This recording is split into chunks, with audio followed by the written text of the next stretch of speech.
हाँ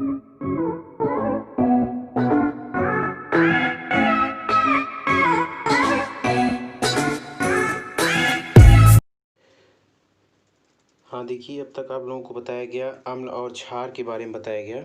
अब इसके बाद आप लोग नेक्स्ट हेडिंग डाल दीजिए। हेडिंग है आपका नेक्स्ट लवण यानी सॉल्ट। सॉल्ट क्या होता है, ध्यान दीजिए। सॉल्ट किसे कहते हैं? देखिए, अम्ल तथा क्षारक के बीच जो उदासीनी अभिक्रिया के उत्पाद होते हैं, ठीक, उन्हीं को हम क्या बोलते हैं? लवण कहते हैं। अम्ल और क्षारक के बीच जो उदासीनी अभिक्रिया होती है, अभिक्रिया के जो उत्पाद प्राप्त होते हैं, यानी अम्ल और क्षार के बीच जब अभिक्रिया होगी तो उससे जो एक उदासीन उत्पाद प्राप्त होता है उसे हम क्या बोलते हैं? लवण बोलते हैं। ठीक, उससे उत्पाद जो प्राप्त होगा उसी को लवण बोला जाता है। ध्यान दीजिए कि इसमें होता क्या, जैसे सोडियम हाइड्रोक्साइड है, सोडियम हाइड्रोक्साइड क्षार है, ठीक, और हाइड्रोक्लोरिक क्या है? अम्ल है, हाइड्रोक्लोरिक अम्ल है। तो सोडियम हाइड्रोक्साइड और हाइड्रोक्लोरिक अम्ल की जब हम अभिक्रिया कराएंगे तो इसके फलस्वरूप जो प्राप्त होगा, हमको क्या प्राप्त होगा? सोडियम क्लोराइड प्राप्त होगा। ठीक, वह एक क्या है? लवण है। सोडियम क्लोराइड क्या है? लवण है। अब यहाँ पे ध्यान दीजिए कि क्या हो रहा है अभिक्रिया में, ध्यान से देखिए। तो यहाँ देखो सोडियम हाइड्रोक्साइड है यानी NaOH, क्या है? Sodium hydroxide. और ये देखिए क्या है? HCl यानी क्या है? ये अम्ल है। ठीक, NaOH क्षार है, HCl क्या है? अम्ल है।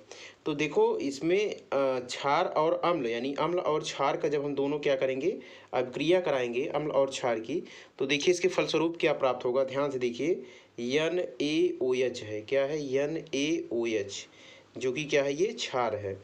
और इसके साथ क्या HCl के साथ अभिक्रिया करा रहे हैं? HCl के साथ, तो हमें उत्पाद क्या प्राप्त होगा? ध्यान दीजिए, जो इसका Na है, Na क्योंकि Na पर प्लस चार्ज होगा और OH पर माइनस चार्ज होगा, OH पर माइनस चार्ज होगा। इसी प्रकार से H पे प्लस चार्ज होगा, Cl पर माइनस चार्ज होगा। ठीक, तो अब देखो जो Na प्लस वाला जो चार्ज है इस पे, ये प्लस वाला चार्ज किसके साथ जुड़ेगा? देखो Cl के साथ जुड़ेगा। किसके साथ जुड़ेगा? Cl के साथ जुड़ेगा। और देखो जो ये H है, H प्लस किसके साथ जुड़ेगा? जहाँ पर निगेटिव चार्ज होगा, यानी इस OH माइनस से जुड़ेगा। किसके जुड़ेगा? OH माइनस से जुड़ेगा। तो ध्यान दीजिए क्या बनेगा? NaCl बनेगा। देखो क्योंकि Na यहाँ देखो ये Na है और देखो ये Cl है, दोनों आपस में जुड़ रहे हैं तो NaCl बनेगा। और देखो यहाँ पे H प्लस और OH माइनस आपस में जुड़ेंगे तो ये वाटर बनेगा, यानी H2O बनेगा। क्या बनेगा? H2O बनेगा। ठीक, तो इससे क्या हो रहा है? पता चल रहा है कि जो अम्ल और क्षार, देखो ये क्षार है और ये अम्ल है। अम्ल और क्षार का जब हम अभिक्रिया कराते हैं तो देखो यहाँ पे क्या बनेगा? NaCl क्या है? लवण है।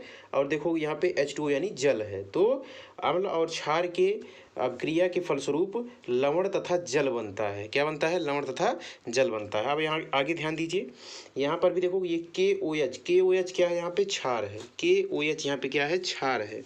और H2SO4 क्या है? अम्ल है। क्या है? H2SO4 अम्ल है। अब ध्यान दीजिए होगा क्या इसका, देखिए यहाँ पे क्या होगा कि सबसे पहले देखो KOH है, ध्यान दो KOH है, और यहाँ पे H2SO4 है। क्या है? H2SO4 है। ठीक, अब अभिक्रिया में क्या होगा? देखो अभिक्रिया के फलस्वरूप क्या प्राप्त होगा? ध्यान दीजिए, होगा ये कि देखिए जो ये K यानी K पे प्लस चार्ज होगा और OH इस पर निगेटिव चार्ज होगा। इसी प्रकार से इसमें देखो H2SO4 में H पर देखो H पर इस पर एक प्लस चार्ज होगा।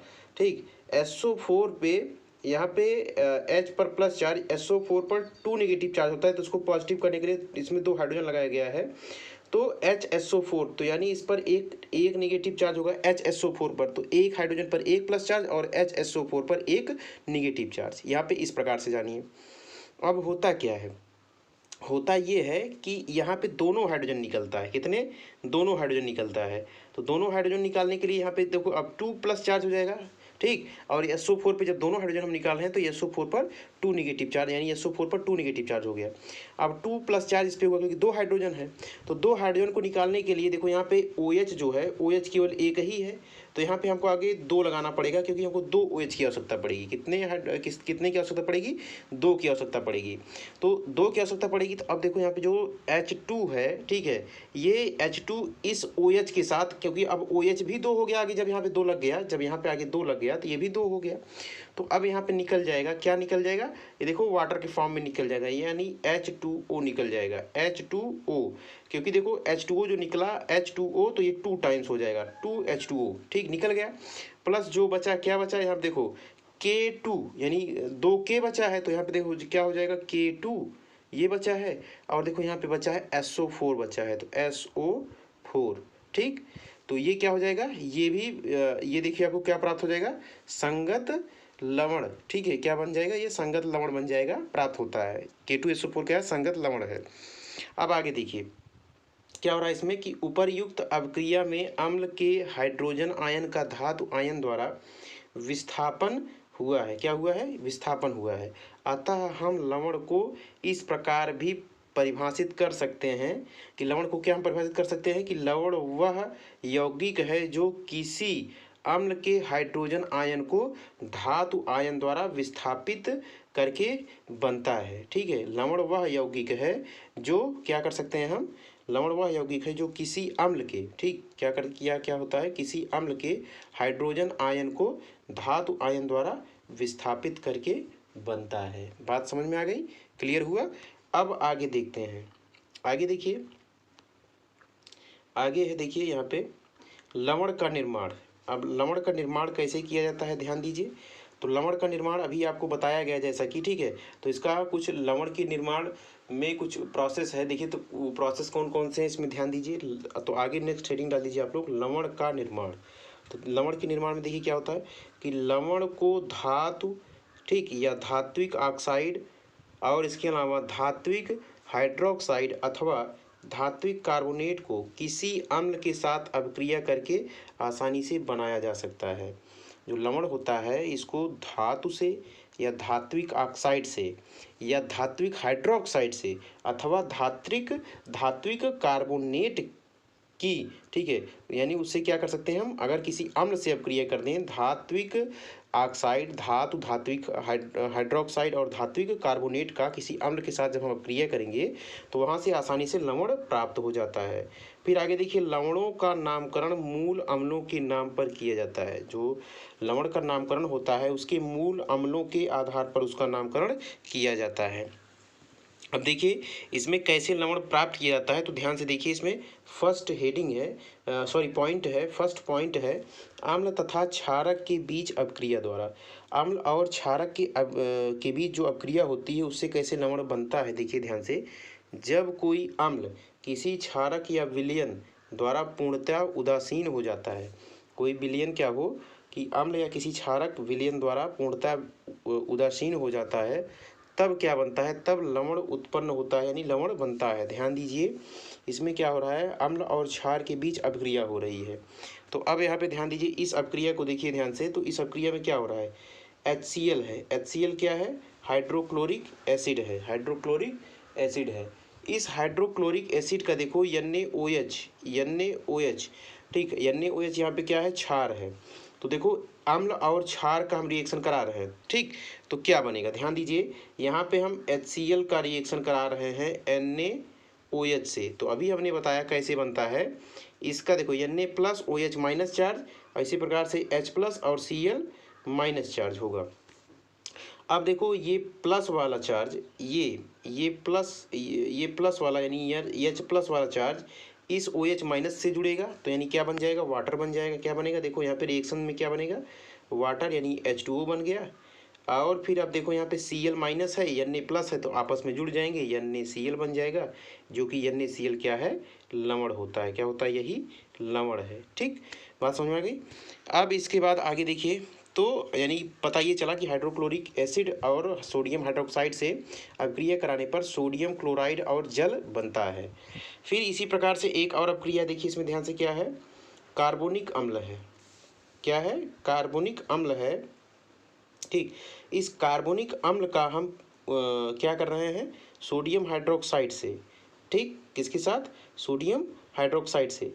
तो कार्बोनिक अम्ल यानी देखिए यहाँ पे H2CO3 से हम करा रहे हैं कार्बोनिक अम्ल। तो अब यहाँ पे अपक्रिया हम करा रहे हैं सोडियम हाइड्रोक्साइड से, किससे करा रहे हैं, सोडियम हाइड्रोक्साइड से। तो अब देखो अपक्रिया में क्या होगा, सोडियम हाइड्रोक्साइड यहाँ पे क्षार है और ये कार्बोनिक अम्ल है, क्या है, कार्बोनिक अम्ल है। अब यहाँ पे ध्यान दीजिए, कार्बोनिक अम्ल का हम अपक्रिया करा रहे हैं यानी H2CO3 से, तो देखो क्या हो जाएगा H2CO3, और यहाँ पे NaOH से हम अपक्रिया करा रहे हैं। किससे करा रहे हैं? NaOH से अपक्रिया करा रहे हैं। तो अब देखिए यहाँ पे होगा क्या, जो 2H प्लस है, 2H प्लस निकलेगा किसके साथ? इस वाटर के साथ, यानी कि इस OH के साथ निकलेगा, यानी Na प्लस और OH माइनस होता है। तो दो हाइड्रोजन को इसको करने के लिए यहाँ पे हमको 2 OH की आवश्यकता होगी, तो आगे हम यहाँ पे क्या बढ़ा देंगे? 2 बढ़ा देंगे। तो अब देखो यहाँ पे 2 OH माइनस भी मिल गया हमको, और यहाँ पे 2H प्लस भी मिल गया, क्योंकि देखो यहाँ पे 2H प्लस है, 2H प्लस भी है। ठीक, तो अब यहाँ पे इसको हम मिला देंगे, तो यहाँ पे बन जाएगा वाटर। क्या बनेगा? अभिक्रिया के फलस्वरूप क्या प्राप्त होगा? वाटर, यानी H2O बन जाएगा। कितनी बार? 2 बार बनेगा, तो 2H2O बनेगा। प्लस और क्या बनेगा? देखो यहाँ पे CO3, तो CO3 पे अब यहाँ पे 2 माइनस चार्ज हो जाएगा, 2 माइनस चार्ज है। और यहाँ पे आपका क्या बच रहा है? Na, तो Na भी 2 है, तो इसको जोड़ दीजिए तो क्या बन जाएगा? Na2CO3। ठीक, सोडियम कार्बोनेट बन जाएगा। क्या बन जाएगा? सोडियम कार्बोनेट बन जाएगा। तो अब देखो यानी कहने का अर्थ ये हुआ कि कार्बोनिक अम्ल का जब आप सोडियम हाइड्रोक्साइड से अपक्रिया कराते हो तो क्या बनता है?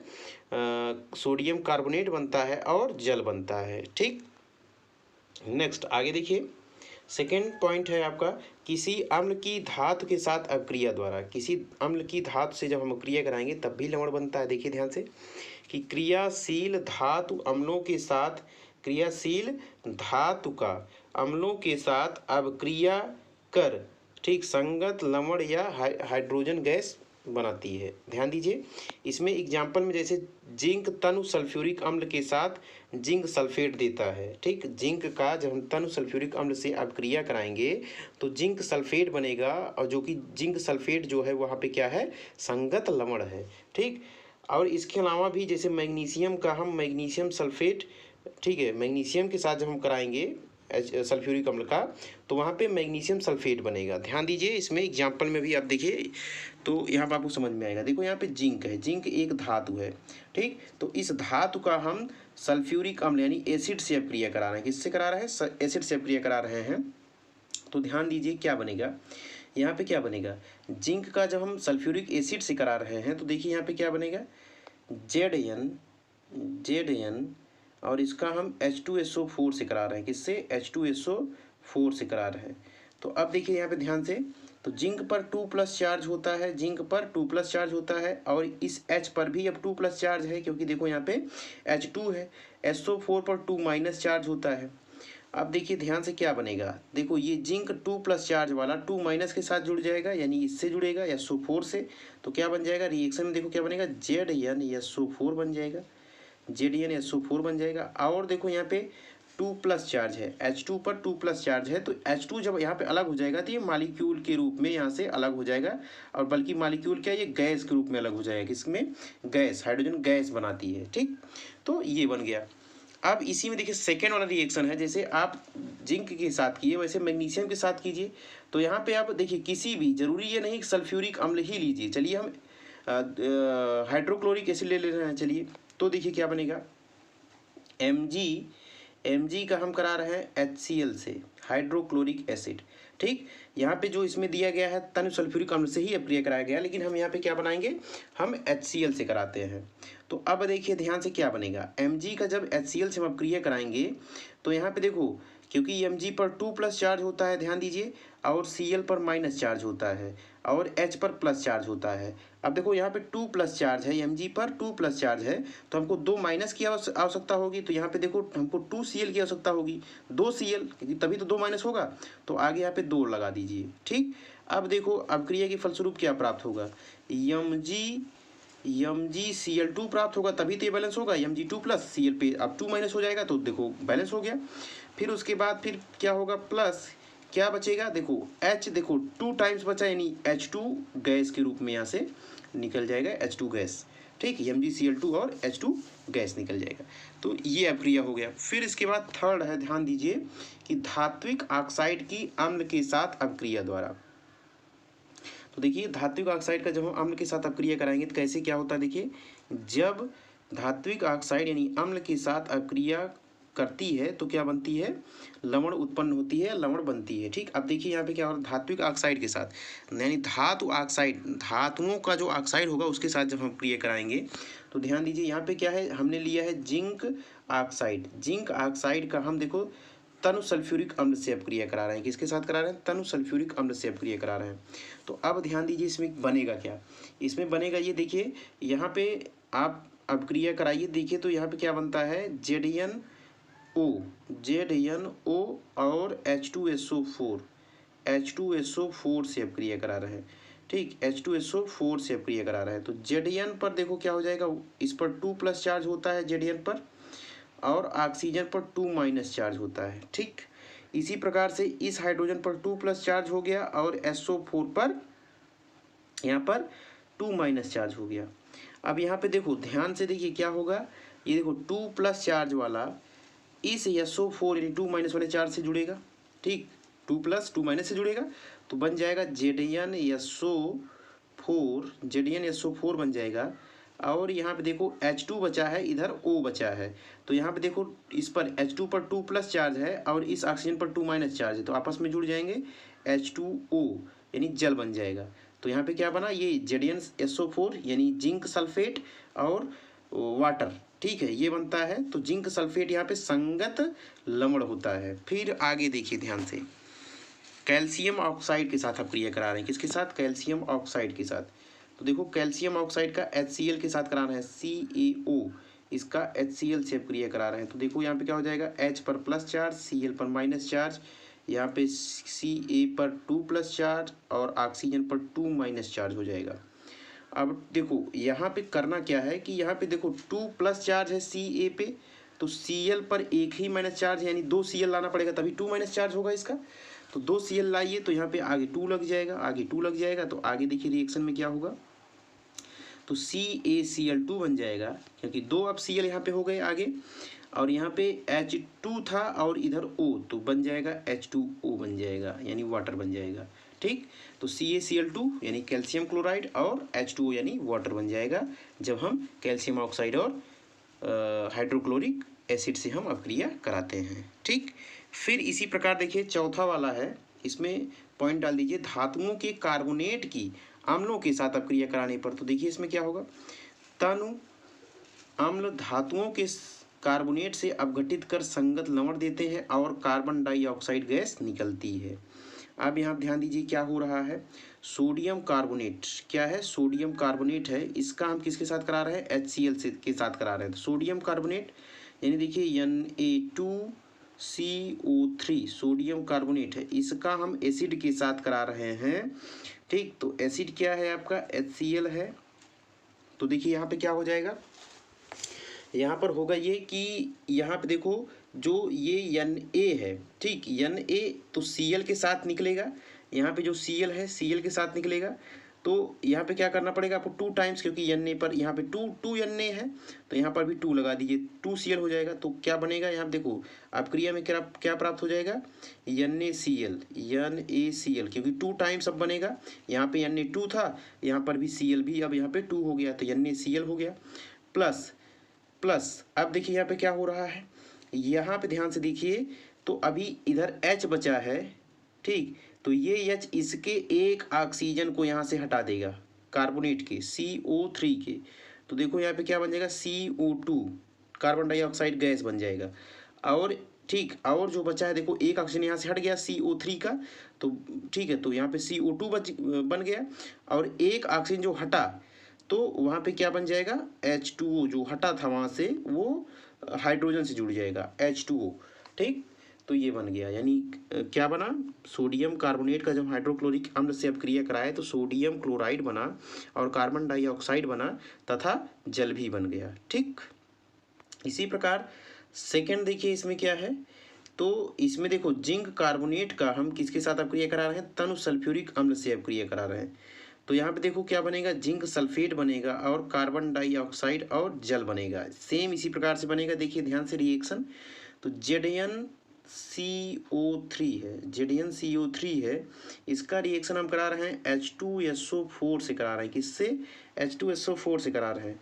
तो H2SO4 पर 2 निगेटिव चार्ज है SO4 पर, ठीक, और यहाँ पे H2 पर 2 प्लस चार्ज है, Zn पर भी 2 प्लस चार्ज है और SO3 पर भी SO3 पर 2 माइनस चार्ज। अब देखिए होता क्या है, ये जो Zn है, Zn किसके साथ जुड़ेगा, SO4 के साथ जुड़ेगा, यहाँ पे जुड़ेगा। तो क्या बन जाएगा, अपक्रिया में के फलस्वरूप क्या प्राप्त होगा, ZnSO4 प्राप्त होगा। ठीक, और क्या बनेगा, और देखो इसका जो H2 है इसके एक ऑक्सीजन को लेगा तो बन जाएगा वाटर यानी H2, और जो बचा कार्बन डाइऑक्साइड वो वैसे का वैसा रह जाएगा, कार्बन डाइऑक्साइड नहीं CO2। तो जिंक कार्बोनेट का जब हम क्रिया कराते हैं तनु सल्फ्यूरिक अम्ल से तो बनता है जिंक सल्फेट, बनता है कार्बन डाइऑक्साइड और जल बनता है। ठीक, फिर इसके बाद लास्ट वाला इसमें देखिए, लास्ट वाला धातुओं के हाइड्रोक्साइड की अम्ल के साथ अपक्रिया द्वारा। तो धातुओं की जब हम हाइड्रोक्साइड की अम्ल के साथ अपक्रिया कराते हैं, देखिए ध्यान से, धातुओं के हाइड्रोक्साइड किसी अम्ल के साथ अपक्रिया कर तदानुरूप लवण बनता है। ठीक, अब देखिए यहाँ पे क्या होता है, धातुओं के हाइड्रोक्साइड, तो यहाँ पे देखो हमने क्या लिया है, जिंक हाइड्रोक्साइड लिया है, ZnOH ट्वाइस लिया है, इसका हम अम्ल के साथ कराते हैं। तो देखिए अम्ल यानी H2SO4 के साथ कराया गया है, यहाँ पे किसके साथ कराया गया है, H2SO4, HCl के साथ भी करा सकते हो। तो अब देखो यहाँ पे क्या होगा, ZnSO4 के साथ, तो Zn पर 2 प्लस चार्ज, SO4 पर 2 माइनस चार्ज, तो इसके साथ जुड़ जाएगा जैसा कि आपको पता है। अब क्रिया में आपको क्या प्राप्त हो जाएगा, ZnSO4 प्राप्त हो गया। ठीक, और बचा क्या, यहाँ पे देखो 2H बचा है और यहाँ पे 2OH बचा है, तो बन जाएगा वाटर, बन जाएगा H2O। क्या बन जाएगा, H2O बन जाएगा। ठीक, क्योंकि 2 टाइम्स इधर है, 2 टाइम्स इधर है, तो 2 टाइम्स यानी इधर 2H2O बनेगा। ठीक, 2H2O बन जाएगा, 2 टाइम्स बनेगा H2O। ठीक, तो ये चीज़ प्राप्त हो गया, यानी कि जिंक हाइड्रोक्साइड का जब हम सल्फ्यूरिक अम्ल से अपक्रिया कराएंगे तो जिंक सल्फेट और जल बन जाता है। फिर इसी प्रकार से नेक्स्ट है, देखिए यहाँ पे एल्युमिनियम हाइड्रोक्साइड के साथ करा रहे हैं, एल्युमिनियम हाइड्रोक्साइड से करा रहे हैं। ठीक, यहाँ पे 3 हो जाएगा बैलेंस करने के लिए यहाँ पे इसको। ठीक, तो अब यहाँ पे देखिए किसके साथ करा रहे हैं, इसको हम HCl से कराते हैं। चलिए कुछ थोड़ा चेंजिंग लाते हैं, HCl से कराते हैं। तो अब बताइए यहाँ पे क्या बनेगा, यहाँ पे आपको देखो Cl एल्युमिनियम से निकालेंगे, एल्युमिनियम पर 3 प्लस चार्ज हो जाएगा, यहाँ पे H पर प्लस चार्ज और Cl पर माइनस चार्ज। तो देखो 3 प्लस को हटाने के लिए 3 माइनस चाहिए, तो यहाँ पे 3 लगाना पड़ेगा, तभी तो 3 Cl बनेगा। तो बन जाएगा आपको रिएक्शन में क्या बनेगा, AlCl3 और क्या बचा है, अब यहाँ पे देखो 3H प्लस और 3OH माइनस, तो इसके साथ जुड़ जाएगा, तो आपको क्या मिल जाएगा, 3H2O बन जाएगा, 3H2O बन जाएगा। और तो देखो अब इसको बैलेंस करने के लिए हमने क्या किया है, तो ये आपका बैलेंस हो जाएगा, क्या हो जाएगा, ये बैलेंस है आपका। ठीक, बात समझ में आ गई होगी। तो इसमें अगर कोई प्रॉब्लम हो तो आप लोग पूछिएगा।